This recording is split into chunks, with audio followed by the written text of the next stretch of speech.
Доброго вечера. В эфире Prime на телеканале АТР. Это время, когда мы обсуждаем наиболее важные для страны темы и встречаемся с наиболее интересными собеседниками. Сегодня очень интересный гость у нас впервые в студии АТР, новый директор Украинского института национальной памяти. Правильно я все сказал? Антон Драбович. Салям алейкум. Алейкум ассалам. Антон действительно недавно стал на такую высокую должность, хотя в своей профессии, в истории очень давно. Поэтому я предлагаю посмотреть небольшую визитку, которую наши редакторы сделали, а потом продолжим разговор. Антон Драбович, 34 роки, народився у Києві. Експерт у сфері освіти і культури, дослідник міфології та сучасних комунікацій. Арт-критик, керівник освітніх програм Меморіального центру Голокосту Бабин Яр, доцентр кафедри культурології Національного педагогічного університету імені Драгоманова. Експерт Інституту суспільно-економічних досліджень, кандидат філософських наук, директор Українського інституту національної пам'яті. Антон Драбович саме зараз на АТР. Наверное, понятно уже примерно, о чем мы будем говорить. И, конечно, Антон, нельзя не начать с того, что сегодня у нас день очень трагический. День 75 лет со дня освобождения Аушвиц-Биркенау, лагерь смерти, который был освобожден советской армией, но Украинским фронтом как раз в 1945 году. И сегодня президент Украины в Польше встретился с президентом Польши. И я бы хотел, конечно, чтобы мы сначала послушали то, что говорил президент, а потом начали обсуждать. Сьогодні всі ми сповнені почуття болю та суму за мільйони жертв Голокосту. Це жахлива трагедія єврейського народу і трагічний урок для всього людства. У венеційському гетто на стіні з іменами жертв Голокосту є такий напис: «Ми не маємо права їх забути, бо наші спогади – це їхні єдині могильні плити». Пам'ятати і ніколи не допустити знову. Це наш обов'язок перед пам'яттю мільйонів невинних жертв. Це наш обов'язок перед усіма майбутніми поколіннями. Я хочу, чтобы мы послушали также президента Польши Анджея Дуду, который принимает нашего президента в гостях и вместе с ним участвует в мероприятиях памяти жертв Холокоста. Я дуже радий, що ми могли порозмовляти на теми про ситуацію в Україні у відносинах з Росією у питанні дуже зрозумілому про окупацію Донецької та Луганської областей та Криму. Я казав, що для нас, для Польщі, ситуація однозначна. Ми вимагаємо повної територіальної цілісності України, і Україна тут може завжди розраховувати на нашу позицію. Антон, мы видим, что польский президент наш союзник, человек, который говорит то, что должен говорить. И недавно Путин наехал на Польшу, мы знаем, обвинил ее в начале Второй мировой войны. Этот сюр оруэлловский продолжается. И недавно были мероприятия 75 лет Холокоста в Иерусалиме. Там Путин был прима-гостем таким, который объяснял человечеству, как оно все было на самом деле, брал на себя всю ответственность за освобождение евреев, объяснял, что Советский Союз. Польский президент туда не поехал, украинский президент поехал, собственно, в Израиль, но принимать участие в этом отказался. Его многие обвинили в Израиле, там некоторые, даже ваши коллеги из Яд Вашем, коллеги в том смысле, что они тоже сотрудники Института памяти национальной, сказали, что мы не понимаем решение украинского президента не принимать участие в этом. Договорились там некоторые до того, что Зеленский оскорбил евреев там, и так далее, и так далее. Каково ваше отношение к речи Путина там, к тому, как его встречали? И правильно ли Зеленский поступил, что он не стал слушать Путина на этом форуме в Иерусалиме? По-перше, щодо промови Путіна я не слухав і поки немає на це часу і бажання. Щодо вчинку президента України Володимира Зеленського, то не поїхати на захід такого рівня і на такої теми – це насправді теж політичний жест. І лідер держави, приймаючи такі рішення, керується дуже різними Дуда же не поехал. Он сказал, слово мне не дадите, я не поеду. Так, але близько 40 лідерів держав різних, Штайнмаєр, Макрон і ще поїхали. І причому, наскільки я пам'ятаю, це третя за всю історію Ізраїлю по кількості представництва зібрань. Здається, після поховальної церемонії прем'єр-міністра Ізраїлю Рабіна і ще якогось заходу. Тобто, не поїхати на такий захід – це жест, і там є окрема історія, чому польсько-ізраїльська історія, як вона там розгорталася, і очевидно, після того, що заявив Путін, Дуда не поїхав чому, але для України причини, чому не поїхати, це насправді треба ще знайти. Більше того, навпаки, той жест, який зробив президент, давши місце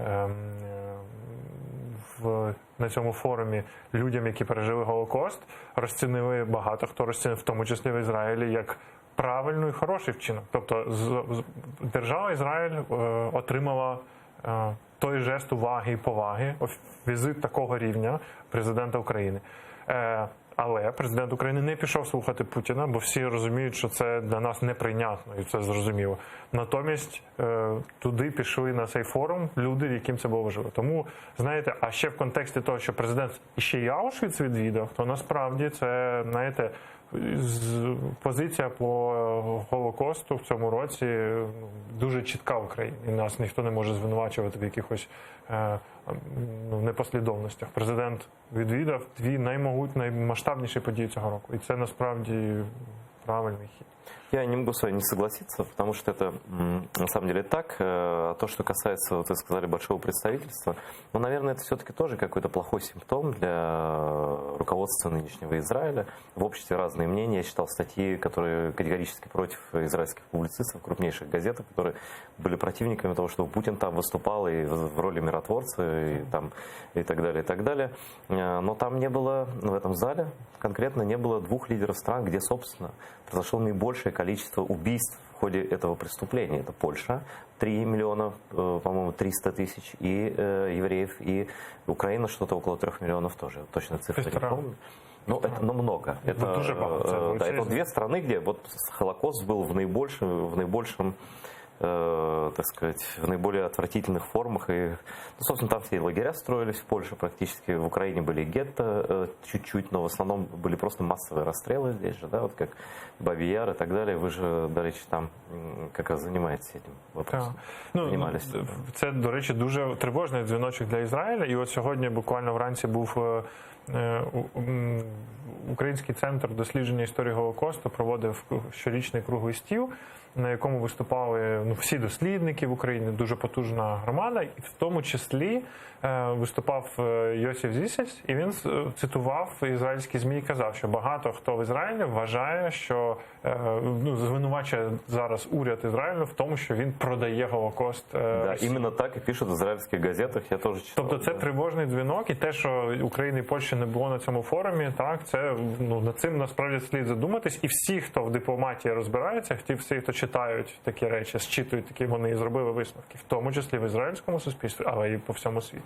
Ну, еще очень важно, что действительно в Польше сегодня встретились президенты двух стран, и между которыми тоже есть исторические там проблемы, которые до сих пор выясняются. Тем не менее, президенты рядом. И вот эти слова президента Дуды, что Польша поддерживает Украину именно здесь и сейчас, они, мне кажется, важнее всего, потому что все остальное можно обсуждать, обговаривать, там, встречаться, конференции проводить. Но если ты сейчас бросаешь Украину, чем ты лучше тех, которые бросили Польшу тогда, когда она осталась одна со всем миром один на один. Но не с миром, а с войной. Гитлера. Я хочу напомнить, что у нас, кроме того, что идет прямой эфир, вы можете стать его участником, позвонив по телефону, точнее по Viber, вообще бесплатно, с любой точки мира, плюс 380-73-419-4158, или же вообще можете через Skype позвонить atr.tv и задать свой вопрос Антону Драбовичу. Я думаю, вопросов очень много может быть, потому что Антон совсем недавно, сколько, 2 месяца, да? Меньше 2 месяцев, да? На этом новом для себя посту. А почему президент Украины, или правительство Украины, да? Вы же правительство назначаете. Ну и президента правительства, хорошо. Президента правительства выбрали именно вас. Мене президент не має відношення до вибору цієї... Ну, все равно утверждал же наверняка, ну, как бы, хотя бы морально. Да. Ну, я не знаю. Насправді, мені про це не... Ну, окей, да. Насправді, це питання хороше, тому що багато ходило розмов. Ось, на Банковій затверджують всі, ну, але ніякої банку я не був, мене ніхто не запрошував. Ви не виделись з президентом? Ні. Да ладно. Серйозно. Один раз в житті бачив на закритій зустрічі Аспен інституту перед виборчою кампанією. Тобто ви не знайомі з президентом України? Я не знайомий. Ну і знаєте, часто дуже там розказують, ось, затверджують, ну не знаю, мене особисто це не торкнулося, і більше того, якщо говорити про сам конкурс, то для мене це був, до речі, одним з критеріїв. Якби під час конкурсу до мене, знаєте, прийшли ходаки, то я би просто не пішов би, тому що для мене це теж про транспарентність, про прозорість прийняття рішень. Не було, тобто ніякої ідеологічної там якоїсь такої історії не було. Щодо взагалі Кабінету міністрів, то по процедурі я мав розмову і співбесіду з міністром культури і з прем'єр-міністром. І ті позиції, ці погляди, які, власне, я їм запропонував, вони підтримали. Ну, а погляди дуже прості. Україна – це політична громадянська нація. Відповідно, ми відновлюємо пам'ять, яку понівечив Радянський і Більшовицький Союз. От і вся історія. Почему вас так сразу начали противопоставлять Владимиру Петровичу? Еще ничего не было. Вот вообще ничего. Только назвали имя. И сразу. Ну, тому що для багатьох це я був незрозумілою людиною. А Петрович понятний і вже знали його заслуги в ділі українізації. Так, ну, відповідно, я не з історичної тусовки, я кажу, бо я займався філософією, в мене фах там теорія історія культури, от. Відповідно, я ближче до цієї історії, але політикою пам'яті, культурою пам'яті можна займатися з різних точок. Антропологія, культурологія, політологія може займатися. І відповідно, але у нас так склалося, що це історично. За ці 5 років склалося уявлення, що це тільки історична така пісочниця. Але виявилось, що це було для багатьох сюрпризом. Плюс у мене підкреслено ліберальні погляди. Я не прихильник етнічного націотворення. Я за саме громадянську націю, так як написано в Конституції у нас про державу. Це для багатьох було насправді. Ви ж етнічні теж українці. Так, ну але питання тут не має значення. У нас є Конституція і закони, і проєкт України, який ми отримали в 90-х роках, це проєкт громадянської нації, де наші євреї, наші кримські татари, наші там поляки і так далі. Українські, да, от така от Україна. Я, правда, не пам'ятаю, що Петрович говорив, що хтось не наш. Ні, я таке, за ньому такого не було. Це насправді протиставлення штучне. Воно, ну, знову ж таки, ми зустрілися з Володимиром, хоча він сам, до речі, давав такий стривожений сигнал, але після того, як ми з ним зустрілися, поговорив, я, власне, спитав там, які складні точки, які поради. Ну, так, як має відбуватися транзит влади. Да. Я за нормальні процедури і абсолютно адекватно ми поговорили, і в мене немає ніяких таких претензій по цьому. Ви один раз бачились, так? Да? Ні, ми двічі бачились. Потім ще був парламентський комітет по перейменуванню населеного пункту в рамках, ми там говорили, і там в СМС-форматі, якщо якісь виникають. Тобто... Ну, смотрите, на такое слово «хороший либерал». Я не думаю, что какой-то человек вообще не считает себя либералом. Прекрасно. Ну, я правда не знаю таких людей. Но либерал бывает разный. Бывают либералы-леваки, которым вообще нет границ, нет государств, так сказать. Всех надо понимать.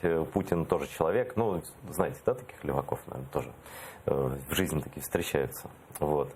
Значит, есть всякие, есть праволибералы там, которые более к этому взвешенно подходят, мягко сказать. Да, ну вот спрашивают люди, вот Соломея Хутник, у нас просто в Фейсбуке вопросы, читатели, зрители, наверное, нас сейчас запитаєте, чим його, тобто ваш Інститут національної пам'яті, буде відрізнятися від Інституту національної пам'яті В'ятровича? Де буде один і той же інститут, додається? Так, ну це один і той самий інститут, і основні види роботи, які передбачає закон, власне, не тільки закон, скоріше, постанова Кабінету міністрів, яка затверджує повноваження інституту, всі ті напрямки будуть збережені і діятимуть. Але в чому принципова відмінність, що я наполягаю на діалогічній моделі спілкування, за комунікації на такій більш діалогічній формі. Це насправді потребує більше ресурсів, більше часу і більше енергії. Але оце буде мій основний акцент. Більше комунікувати. Тому що велика заслуга і Володимира, і команди – це прийняття декомунізаційних законів, так званих, і відповідно запровадження там найбільша частина цих зусиль по декомунізації. Стратегія вибрана. Стратегія, так, вона вибрана, підготовлена, проголосована Верховною Радою і почала втілюватись. Так? По-перше, оці всі напрями треба завершити. Це і прибирання більшовицької символіки з публічного простору, і створення архіву репресивних органів, так, і посилення доступу до документів цих спецслужб і так далі. Це само себе. А я більше хотів би ще додатково до цього наростити. Це про комунікації з регіонами, про роботу на місцях, з посилення саме діалогічних форматів. От це те, що я би хотів привнести. Ну і плюс деякі міжнародні заходи, там присвячені і Голокосту, и Голодомору, до речі, теж. Я вернулся опять именно к декоммунизации, но все-таки я забыл спросить главный вопрос для меня. Вот как вы это понимаете, на что Холокост для Украины? Холокост для України? Холокост для України – це втрата 1,5 мільйонів людей, наших людей, які жили вирвані з корінням, з нашого... От, ти сидів з людиною за одною партою, ходив там на роботу, і в якийсь день цих людей насильно вирвали з твого життя, з життя і з історії України, з історії. Оце Голокост для України. Це 1,5 мільйони таких историй. Это страшенно трагично. Это еще, наверное, уничтоженный целый мир, потому что в Киеве, кажется, четвертый киевлянин до войны был евреем, в Одессе, мне кажется, еще больше. И если взять Польшу нынешнюю, она отличается сильно от той Польши, что была до войны, ну просто потому что целые города, где была еврейская культура, их просто нет. Ну, це знищення 1,5 мільйонів світів. Тому що можна говорити про втрату штетлів, але насправді там не так уже багато було штетлів, бо радянська влада сама їх уже почистила.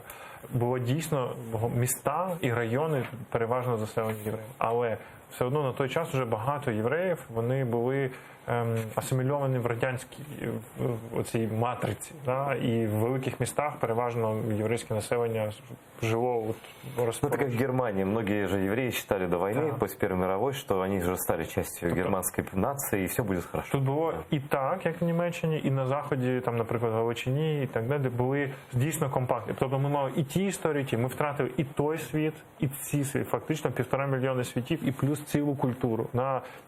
Скільки знищено синагог, скільки знищено вуличок, мова, история мест просто зникла в один, фактично... В общем, тоталитарные режимы умели стирать не только людей, но и вообще память, целый мир, целые миры. И то, что сделали с евреями, конечно, это ни с чем невозможно сравнить, но я бы хотел, как мы на крымско-татарском канале, я хотел бы говорить об истории крымских татар и о том, что делали с нашей национальной памятью, что продолжают с нее делать. Да? Не знаю, с чего начать, то ли с вопроса...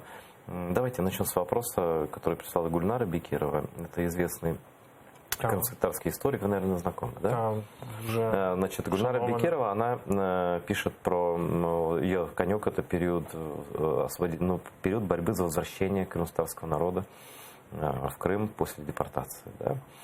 И она пишет: Антон, обращаясь к вам. Крымские татары – коренной народ Крыма и Украины. Как вы знаете, история крымско-татарского народа долгие годы подвергалась масштабным фальсификациям, что было связано с государственной политикой в отношении репрессированного народа.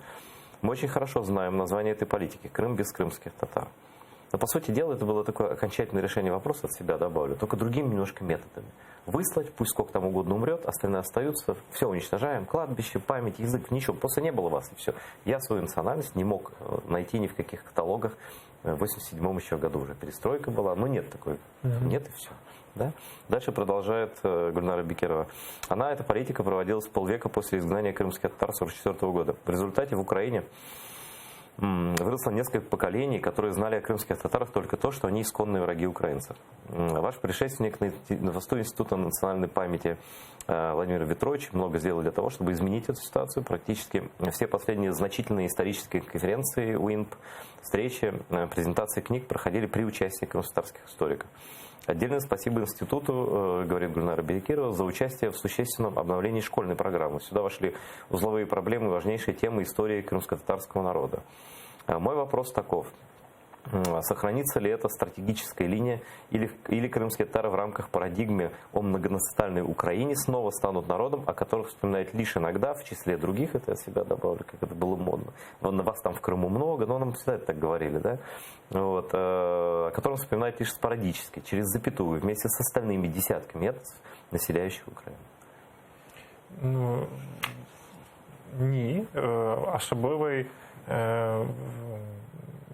період зараз переживає Україна, і в цей період для нас дуже важлива солідарність з кримськими татарами, і не може бути такого, що якийсь народ буде забутий, особливо кримські татари, які через радянські репресії і через радянську політику пам'яті, а фактично безпам'ятства затиралися. Ні.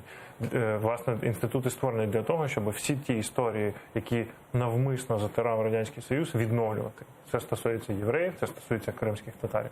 Відповідно, щодо участі і висвітлення в програмах, то якщо є і готовність, і спроможність до неба, ми тільки раді. Більше того, я знаю, Гульнара цікавилася, ми зараз проводимо закриті консультації в інституті з приводу того, який наратив вибудовувати щодо 9 травня.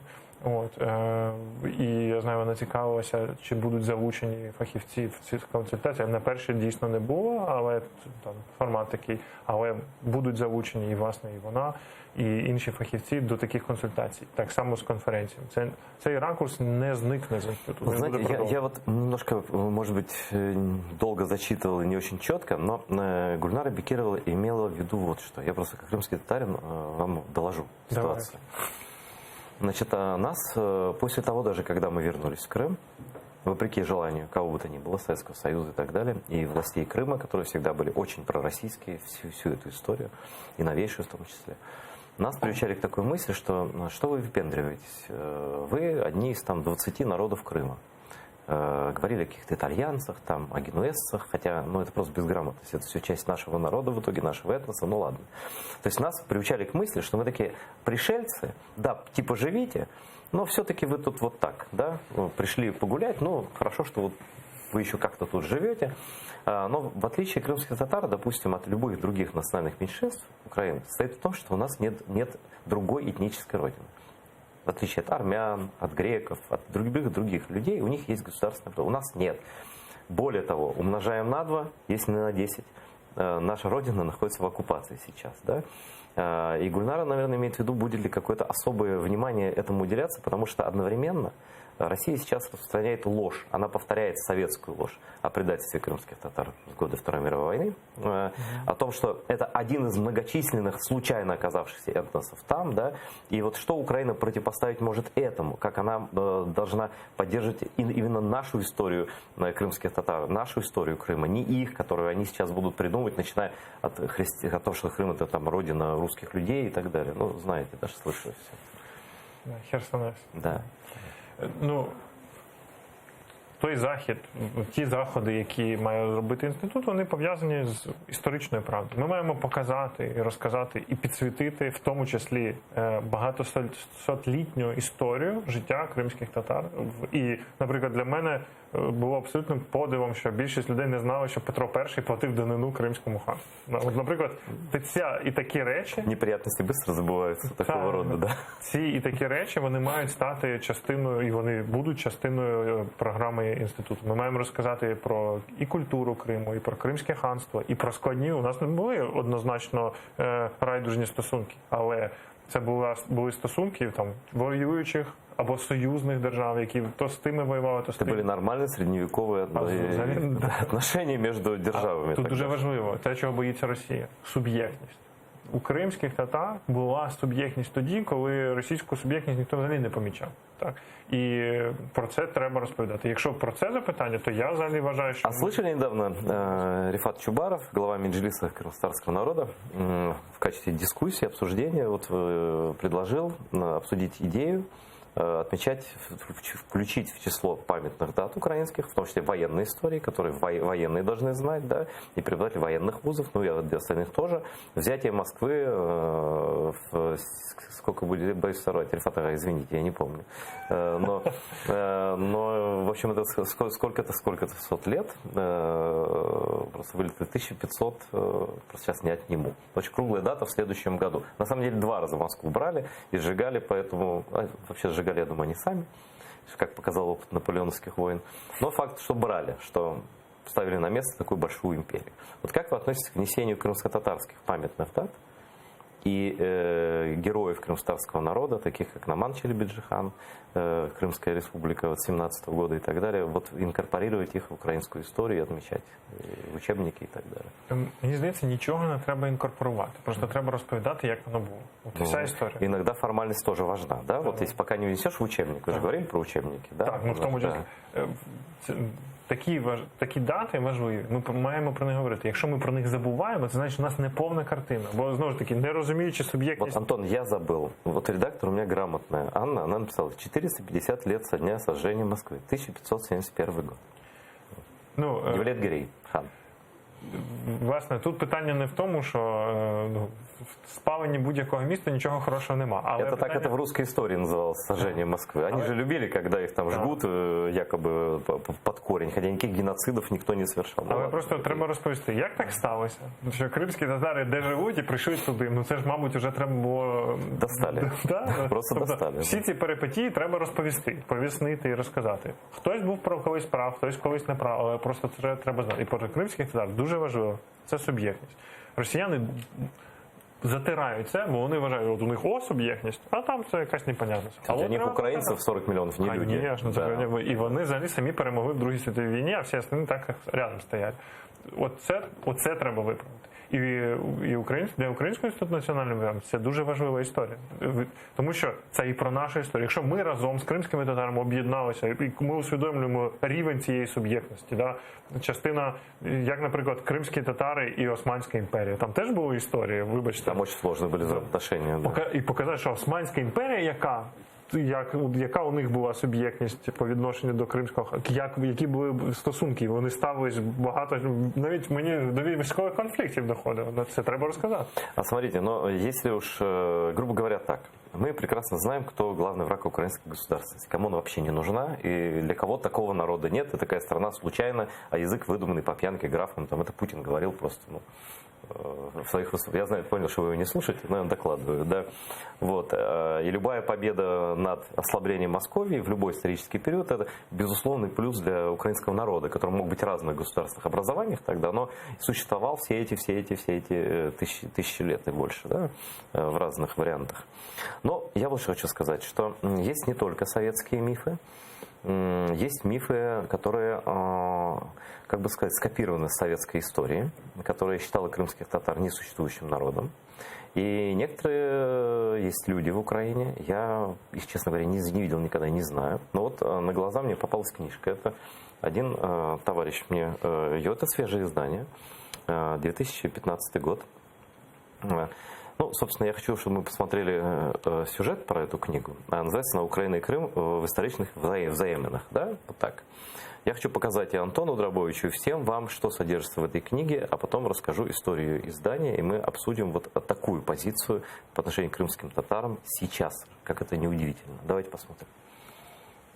В 2015 году в издательстве «Просвіта» вышла книга «Украина и Крым в исторических взаимоотношениях». Ее автор Микола Мельник. Выходные данные сообщают, что книга выпущена по одноименному изданию 1983 года, Лондон. Она была переиздана в Украине после революции достоинства в серии «Библиотека украинского воина» в рамках государственной программы «Украинская книга» по заказу Государственного комитета по телевидению и радиовещанию Украины, о чем также есть информация в выходных данных. Тираж книги удобного карманного формата 8000 экземпляров. Ее целевая аудитория – солдаты и офицеры вооруженных сил Украины, служащие других оборонных и правоохранительных ведомств. Книга начинается со слов «Познай себя и своего врага», и кто является главным врагом Украины, сразу становится очевидно. Кримська Орда могутніла, а ставши васалом світової потуги Туреччини, була кількастолітньою загрозою України, язвою і найбільшим нещастям нашого народу. Автор приписывает крымским татарам злодеяния, сравнимые по масштабам с Холокостом, но в отношении украинцев. Не буде перебільшенням сказати, що за кілька століть існування Кримського ханства знищено і перетворено на невільників десятки мільйонів українців. И, наконец, автор выносит исторический приговор коренному народу Украины – крымским татарам. Аналізуючи татарсько-українські взаємини в козацькій добі, дійдемо до остаточного висновку, що татари не записалися в історію України як союзники, тільки як вороги української державності, не менші від поляків і москалів.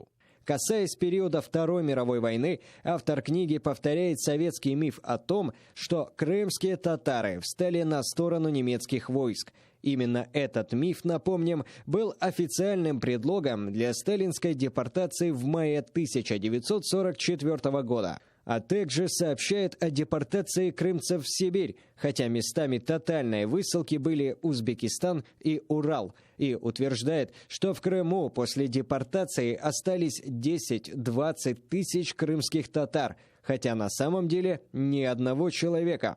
Автор не скрывает своего удовлетворения категорически осужденным Украиной геноцидом крымско-татарского народа, считая его заслуженным и логичным. Історія повторилася. В який спосіб та якими засобами татари опанували у 18 столітті Крим і створили свою державу та зберігали її коштом сусідньої України, в такий самий спосіб були примушені його залишити. На страницах книги автор многократно повторяет, что именно крымские татары остаются виновными в том, что Украина долго не могла обрести государственную независимость.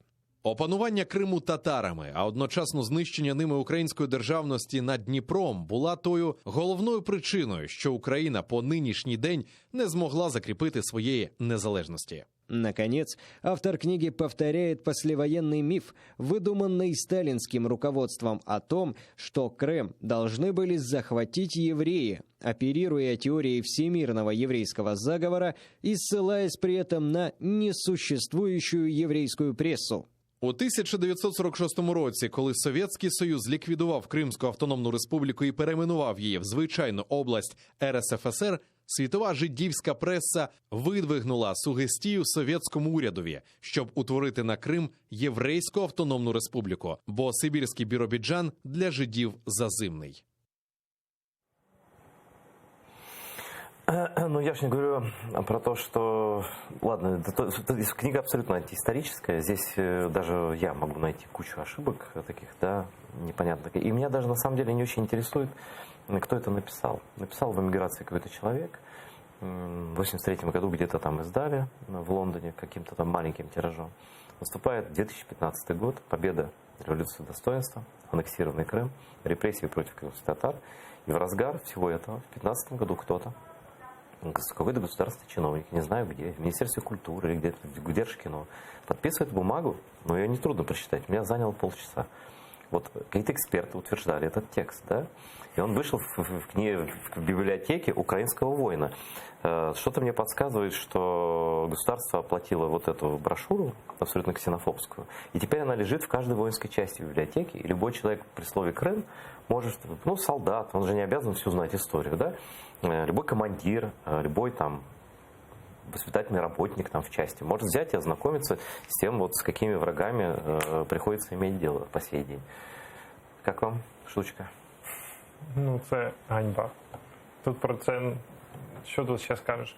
Ну, має бути проведено розслідування, зрозуміти, хто підписував, хто віддавав такі розпорядження, і всі відповідальні мають понести відповідальність. Мені здається, це там навіть на розпалювання ворожнечі тягне, але знову ж таки я не слідчий і так далі, але ну, це неподобство. Такі книги, звісно, треба вивчити. А мы можем к вам обратиться вот сейчас, как крымско-татарский телеканал, единственный, с просьбой, у нас нет ресурсов государственных и так далее, с просьбой начать с вашими специалистами расследование. Я вам эту книгу, ну, с позволения сказать, книгу дарю прямо сейчас. Для проведения следственных действий, хоть вы не следователь, но запросы можете отправить Министерство культуры, Держкино, кто подписывал, кто финансировал. Это же деньги. Люди должны деньги вернуть.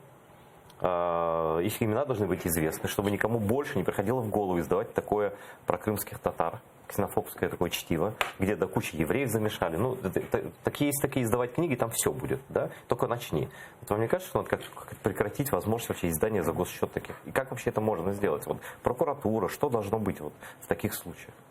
Ну, конкретно щодо алгоритму покарання за таке я точно вам не скажу, але відповідно без проблем. Ми якби переглянемо це з дозволу сказати книгу і звернемося з відповідними запитами від нас, тому що чому це стосується нас? Тому що це ми покликані зберігати пам'ять українського народу, і ми активно співпрацюємо в тому числі зі школами, з військовими частинами, а це воно викривлює пам'ять українського народу, і дуже сумно, це взагалі ганьба, що за державний кошт робиться такі речі.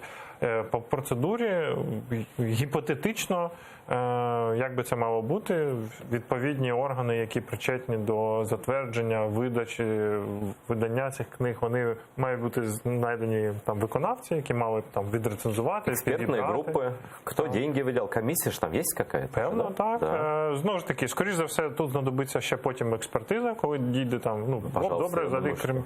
Да. Ну, знову ж таки, я не слідчий, не прокурор, але в таких випадках експертна група, я думаю, ну, якщо вона вміє читати, вона дійде висновки про те, уж по меншій мірі за госсчет і в воїнських частях це таке маргінальне чтиво. Я не впевнений, що навіть просто такі книги можуть виходити, бо ну, ті речі, які там написані, ну, вони, крім того, що вони антиісторичні, вони ще дійсно розпалюють міжетнічну ворожнечу, і не тільки з кримськими татарами. І це насправді, ну, це ганьба ганьбою. Тут нема про що. Хорошо. Мы будем с вами сотрудничать по этому вопросу, я вам серьезно вполне говорю. Наши журналисты... Запиту, я вам сфоткаю. Все нам отсылайте, копии всех писем отправляйте, пожалуйста. Мы будем об этом постоянно информировать, потому что для меня это вопрос чести, для любого украинского татарина, не крымского татарина. Любого украинца. Да, любого украинца это вопрос чести, потому что это просто клевета, изданная за государственный счет. Я хочу знать имена этих героев, хочу, чтобы они вернули деньги и принесли законные наказания. Вот, почему-то на спутниковое вещание на Крым не всегда находятся деньги и вовремя, допустим, канал АТР, а вот на такое, после революции достоинства, кто-то деньги нашел. Вот у нас есть звонок телефонный. Здравствуйте, вы долго ждали, я знаю, говорите, кто вы, откуда, и задавайте свой вопрос. Здравствуйте, Луганщина. Совсем недолго я ждала. Вы знаете, я хочу сказать, что история – это не наука. Вот наука – это математика. Когда дважды два – 4, независимо от того, кто у власти, там, людоед, диктатор, князь, хан, дважды два – 4, независимо от угла зрения. История – это угол зрения. По истории 2 плюс 2, когда 5,3, когда 4,75.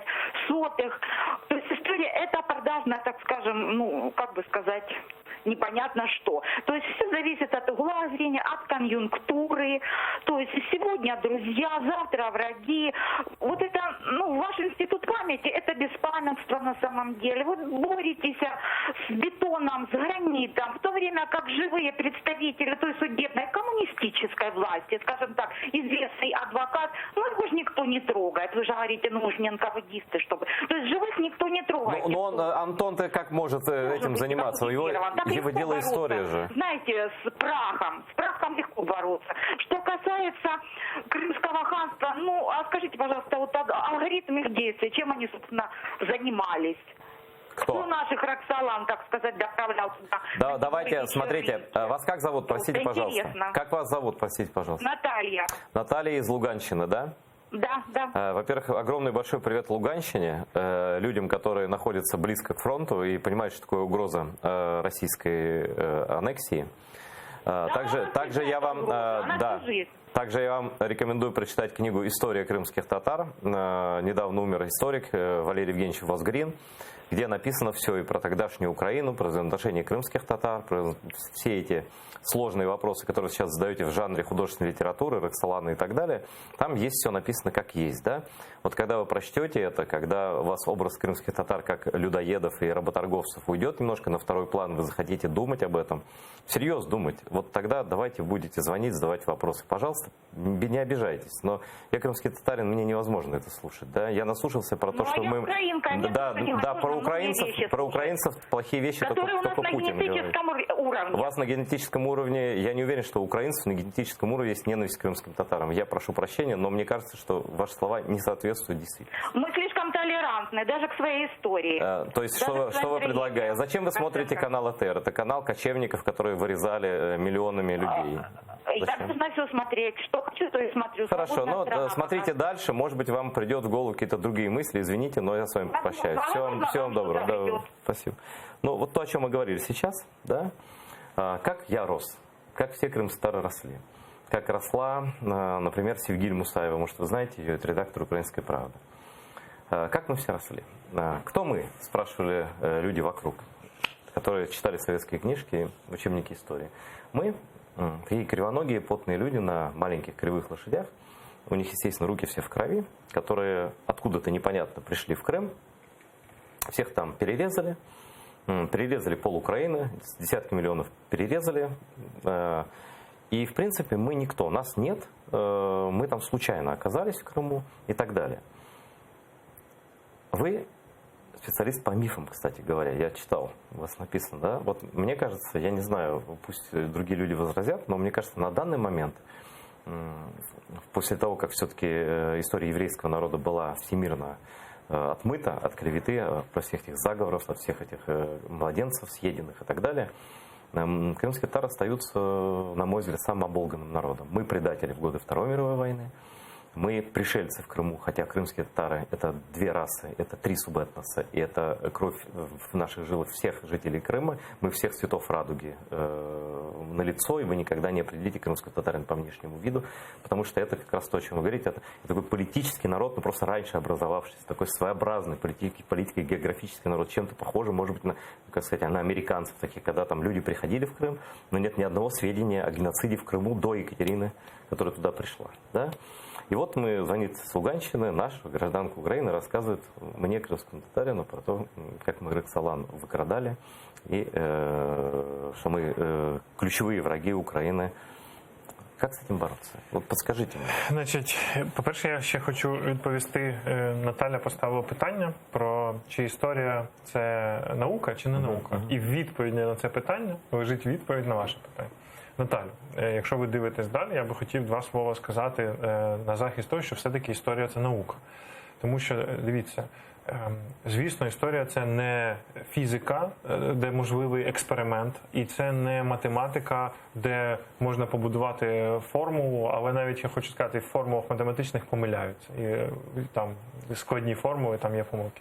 В історії є частина, яка, як вам здається, така маніпулятивна, а є частина, якою не можна маніпулювати. Да. І це, що це стосується? Архівні матеріали, усно-історичні свідчення, мапи, факти археології. Тобто є багато методів абсолютно наукових, за допомогою яких можна перевірити навіть каліграфію, так, навіть якого часу папір, на якому написано, наприклад, угода якась, наприклад, між Кримським ханством і Московським царством, де хтось присягає На комусь... каком языке она написана, Так, эта якою угода мовою еще, да? написано, хто кому платить ганебну данину, як називали самі російські історики, данину, яку росіяни платили, про це нам не розповідають. А це факти, так? Тобто наукові методи, які дозволяють знайти такі, дослідити, перевірити і так далі. Тобто історія є великий, потужний, абсолютно науковий інструментарій.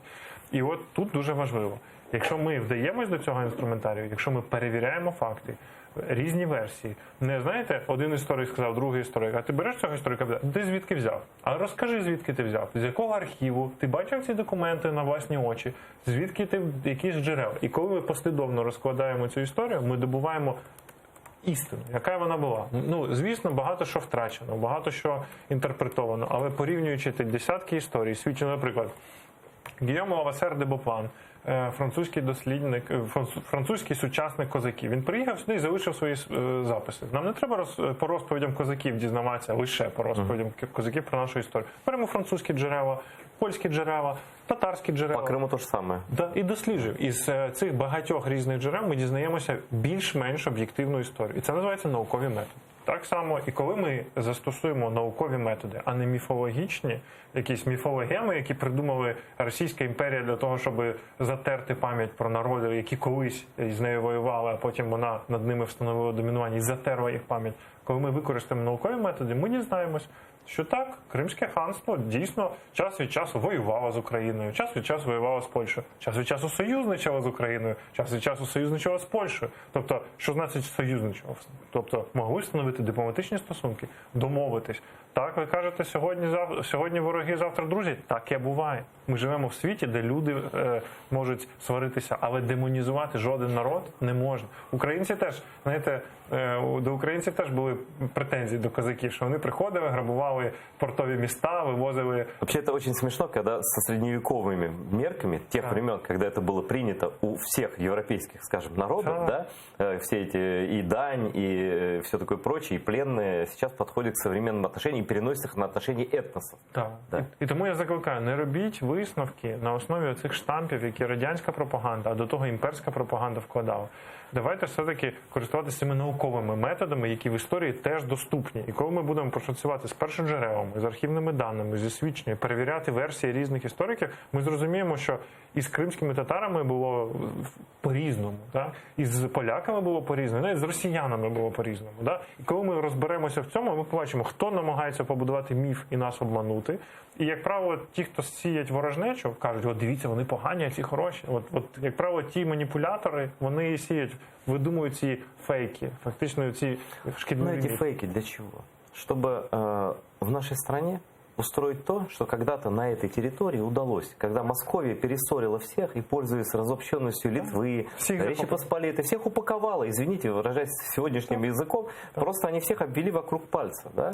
Вот, и как раз сейчас вот на самом деле я считаю, что ваша борьба, ваше направление, оно вообще главное. Вот если не считать военных действий, понятно, идет речь о жизни и смерти людей, да? Но ваше направление, оно важнейшее. И если вот мы не поймем наконец, что у нас есть такая страна прекрасная рядом, которая хочет, чтобы не было ни украинцев, ни крымских татар, никого. А мы друг друга должны вот так вот поддерживать. Вот до тех пор мы слабенькие будем по сравнению с этой Ордой. Тільки зараз у нас це історичний виклик. Ми маємо всі згуртуватися, протягнути один одному руку допомоги, боротися за історію один одного, тому що це зберігає нашу ідентичність. За справжню історію Росії теж. Зараз вона викривлюється як тільки може. І домішується про ворожнечу, про конкуренцію жертв. Ми самі всіх побіділи, вони розказують і далі. Це недопустимі речі. І ви кажете воювати з прахом. Це питання не воювати з прахом. Це питання відновити справедливість. Коли, наприклад, люди, навіть радянські генерали були обрехані, сиділи у в'язницях, комусь пощастило вийти і там зробити військову кар'єру, а хтось так і назавжди помер в цих застінках. Ми про них навіть не знаємо, не говоримо. Тому що радянська пропаганда – це все затеро. От. Знову ж таки, ми знаємо, що були видатні кримсько-татарські герої, які в тому числі під час Другої світової війни. Тут розказують міф про народ. Вибачте, знаменитий ас татарський. Так? Не тільки він. Так. І багато людей, Но які... главное, Антон, вот у нас 5 минут осталось, даже не 7 минут все-таки, да? У меня много еще вопросов было по всяким памятникам, по улицам. Я так полагаю, что вы против того, чтобы убирали название улиц именем правозащитников известных, советских, как Григоренко, например, пытаются, да, в Харькове. Вы же против таких вещей? Ну, для мене взагалі це дивна ситуація. Більшість населення Харкова за те, щоб це був Григоренко. Тут даже не надо спрашивать большинство. Просто Григоренко герой украинский. Он герой этой страны. Он человек самоотверженнейший и потрясающий. Я вам хочу сказати, що навіть люди, які ностальгують за Радянським Союзом, коли їм запитуєш у них і про Петра Григоренка, вони кажуть, ну це генерал, який там воював, який за права людини, та саме його увага, інтерес до інших народів Радянського Союзу. Ну, ні у кого нема запитань. Його штучно протиставляють Жукову, намагаються щось, причому не зрозуміло на якій підставі. Це даремно робиться, щоб людей пересварити. Не треба просто, от я хочу так по-людськи сказати, навіть ми з відповідними зверненнями звернемо, звісно, але я так по-людськи хочу сказати і Геннадію Кернесу, і представникам Харківської міської ради, ну не треба чвари розводити між громадянами. Ну, насправді, в історичній перспективі це шкодить всім. Ну, я думаю, что вы, конечно, можете обращаться к ним по-человечески, но мне кажется, это такой осознанный пиар, что это мое личное мнение, что как бы здесь речь не идет о человечности, отношении к истории и так далее. Вот, про что еще хотел спросить? Да, хотел спросить про главный вообще миф. Я хочу, чтобы вы с помощью вашего института его как-то концентрированно развенчали. Я не знаю, как это сделать, но почему я вспомнил про Севгиль Мусаеву, свою подругу, про наших всех крымских татар, кто там попал туда в детстве, вырос там и так далее. Нам всю жизнь главный миф, который до сих пор даже в глазах, наверное, в головах тех, кто понимает, что крымские татары – это коренной народ Украины, они до конца этого все-таки не понимают, что крымские татары – это не кочевники, которые туда пришли. Это смесь всех народов, которые были в Крыму до того.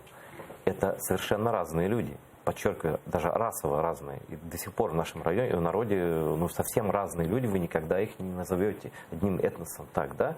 Как бы нам сделать так, чтобы таких вопросов о том, кто такие крымские татары, что они сформировались на территории Крыма в этом котле народов, которые были там до того, древних и так далее, и крымские татары, это они же. Это не итальянцы когда-то жили, это не древние греки когда-то жили, это все часть нашего народа, часть нашей культуры, часть нашего всего.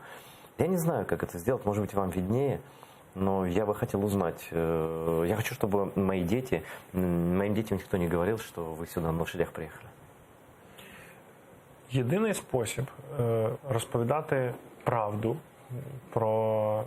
ефективно розповідати правду в наш час – це якісні освітні проекти, якісні комунікаційні проекти, кінематограф, який розказує так, що це хочеться дивитися. Ну і, звісно, ніхто не відміняє наукову сторону питання. Тобто це конференції, наприклад, конференція про історію Кримського ханства, яка розкаже, збере всіх тих небагатьох фахівців, і разом, наприклад, проводимо конференцію там по истории Украины. Там. А нужно, это очень правильно все, вопросов нет. А нужно ли в учебнике истории, сейчас же учебники очень похожи на, я видел эти учебники, там Игорь Щупак, мой товарищ, пишет как раз и про Крымский татар тоже, ну вот в учебнике 5-6 класса такие новые учебники, они похожи немножко на комиксы, это правильно, так. Там, да, что дети же, они все по-другому совершенно, у них мозги устроены, все. Слава Богу. Да, не стоит ли там внести, пусть одной страницей крымские татары, коренной народ Украины, и объяснить, как наш народ там образовался, что он туда не попал воздушно-капельным путем из Монголии, да? Что он там, оттуда, что он впитал в себя все соки Крыма, что это мы там, это мы не пришельцы. Вот я очень хочу, чтобы этого не было, чтобы ни один украинец, даже с добрыми намерениями, просто не знаешь, не подошел ко мне и не сказал, а ну вы там всего 300 лет живете там, да. Ну, что это не так. Вот как с этим советским мифом нам побороться? В учебнике що? Така сама історія. Збираються фахівці, які в цьому розбираються. Да? Не щоб ми з вами не історики. Ну, звичайно. Ну, тут збираються фахівці історики. Да. Вони пишуть там 10 сторінок про те, як воно, це мало, насправді, там книгу пишуть, да. з цієї рецензують, перевіряють, зроблять всі свої необхідні наукові процедури, і звідти роблять витяжку на одну сторінку, адаптують її для підручника і включають. Мені здається, що і тоді, коли будуть дотримані всі наукові процедури, відповідно методичні процедури, щоб діти зрозуміли, що там написано, воно А с включається. вами Миносвет с вами сверяет текст учебников? Ні, це У них нет такої обов'язки. в них немає. Ну, ми співпрацюємо. Ми, наприклад, часто пропонуємо методичні розробки і так далі. Але це Міністерство освіти, коли ми пропонуємо, воно переглядає і надає гриф чи не надає. Тобто вони точка виходу, бо вони відповідають за це. Але ми співпрацюємо з ними, тому що це стратегічне міністерство для нас, тому що це освітня. А какие у вас отношения с новым руководством? Собственно, при старом вы не работали. Какие у вас отношения с новым руководством? При попередньому керівництві я працював в Міністерстві освіти якийсь час. Точно. З діючою міністеркою освіти Ганною Новосад я був теж знайомий, якраз працюючи по Брейн. Це блискуче, талановите міністерство. Вообще, мне кажется, это одно из самых продвинутых министерств в нашей стране. Ну, правда. В плані перемен таких. Що Лілія Гриневич, що Ганна Новосад, які здійснили абсолютно цивілізований і високоякісний транзит влади. Так? Це люди, якими варто пишатися. І я думаю, що якраз при них і можливі такі зміни в підручниках, коли там в результаті якісної наукової дискусії якісний дидактичний матеріал створюється і інкорпорується. Якщо це і буде зроблено, то це зараз найкраще для цього часу. Ми зі свого боку готові якось це ініціювати, допомагати, але, звісно, тут потрібно, перш за все, воля, перш за все, науковців, які в цьому розбираються. Антон Дорогоевич был у нас в эфире. К сожалению, время подошло к концу нашей программы. У нас куча вопросов еще всегда будет впереди, поэтому, пожалуйста, приходите к нам. Для нас это стратегический вопрос. Для нас это не факультативно. Понятие истории для нас не факультативно, потому что мы действительно сильно стерты с историей. И у нас история страшная, мы в истории искажены. Поэтому я вас лично прошу от наших зрителей, от всех приложить особые усилия для того, чтобы исправить. Вы говорите, история – это борьба с несправедливостью. Вот в отношении крымских татар она еще не восстановлена даже в историческом смысле. Я благодарю, что вы пришли.